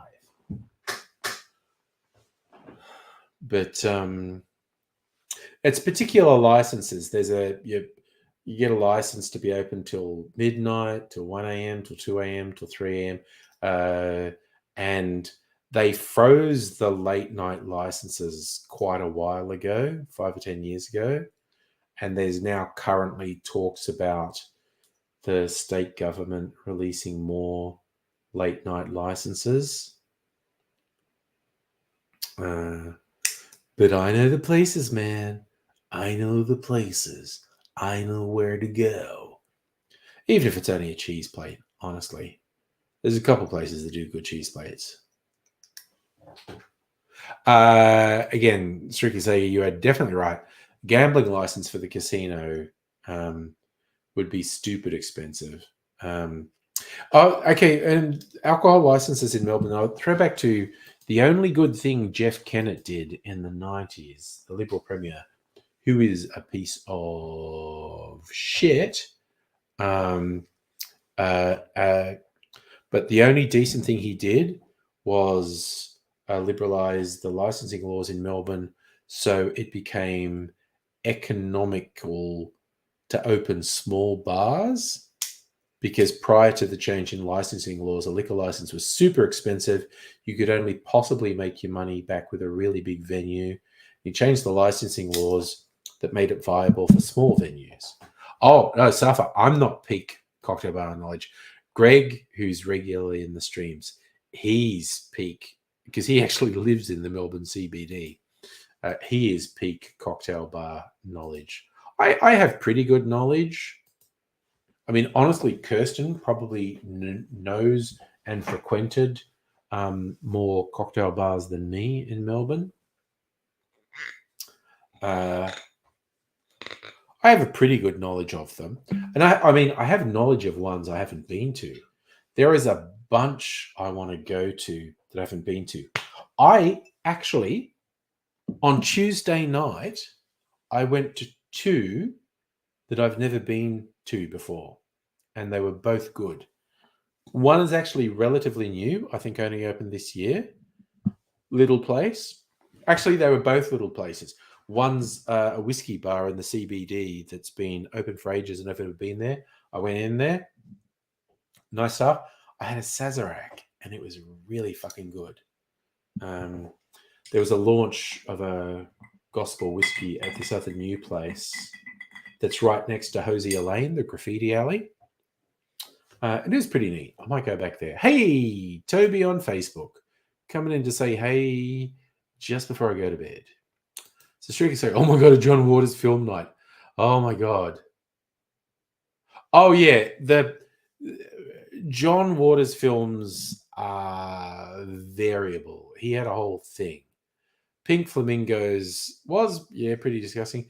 Desperate Living. God, I'm trying to remember because I haven't watched those old John Waters films in forever. I think I don't know if it was the last one he watched. Sorry, I don't know if it's the last one he made, but it's certainly the last one I watched. Had Johnny Knoxville in it, A Low Down Dirty Shame. That's like 10 years old, I guess. I enjoyed that. Toby, you know our man Pat. It's his birthday, which I think is why he's here. So I'm just saying I'm definitely not a highly paid assassin. Oh, that's Mrs. Angry going to bed. I'm going to go to bed too.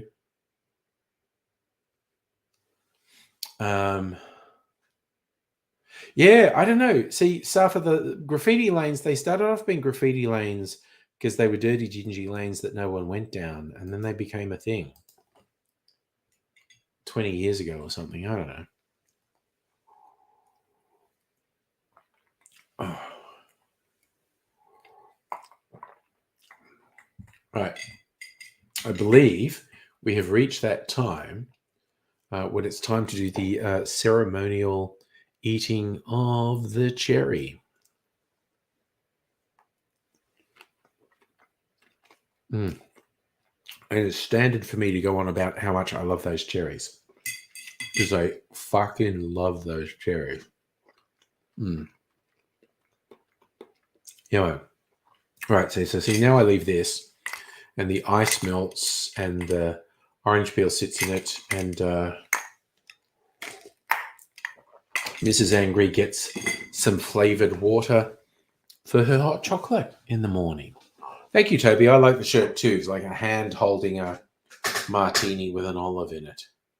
So I guess that's a dirty martini.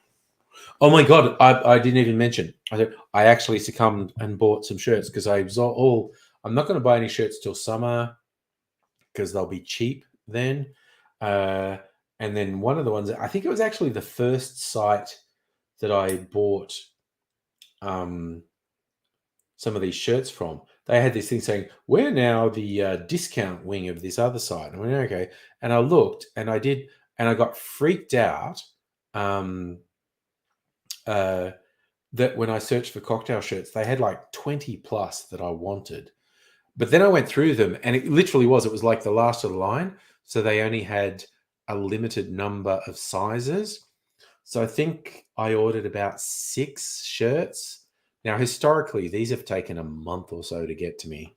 So you might not get any new shirts, but anyway, I got really freaked out that they had so many designs I didn't have that I really liked, but then they weren't in my size, so I didn't get them. So, but I ordered about 6. It might take a month or more to get here. But definitely there are some really good designs out there, and I think I'm probably going to get some for the summer. And yes, probably a stream on Sunday. Polyester's great. That's one of his classics. Pekka is like 90s. I think Pekka was a good movie. I liked Pekka. That had the dude who played young John Connor in Terminator 2.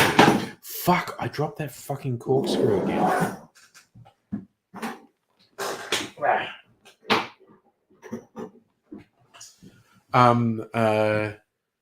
Polyester's a great Divine one. Pekka's a good one. Dirty Shame's good. From my memory, is Dirty Shame is good. I've got it on disc. I think that's probably the only John Water I've got on disc, actually. A low down Dirty Shame. Anywho, you fine and fabulous folks. I don't know. That sounds difficult, Dr. Abigail, not dropping the corkscrew, because I found it very easy to drop the corkscrew. So not dropping the corkscrew by comparison seems difficult. Anyway, I'm going to go to bed, and almost definitely a stream on Tuesday. I can't think of any reason. Oh, no, actually. Okay, so I did put a new channel on the Discord. Is Angry going live today? I might be doing takeaway night with the Offspring on Tuesday. If that happens, then I won't do anything. But keep an eye out. I don't know. Who knows? Who knows? Take care, you fine and fabulous people.